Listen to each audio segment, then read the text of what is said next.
Bismillahirrahmanirrahim. To our school president, Madam Mirna F. Rodriguez, our school administrator, Mr.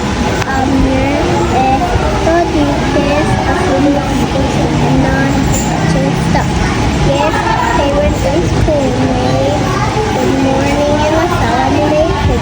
I stand before you today filled with gratitude for all the learnings I had.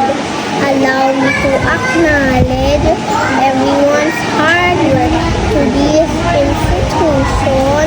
We thank you for giving education that will surely have a big contribution to our future. To our teachers, thank you for guiding and bringing out the best of us. Also, to the non-teaching staff, thank you for being the backbone of our school. Classmates, thank you for making this journey a memorable one.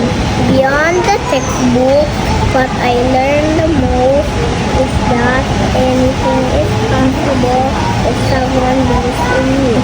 For dear parents, this prayer is for you. Happy Yarhamhuma Kama Rabbayani Sagira. Thank you and good day to all.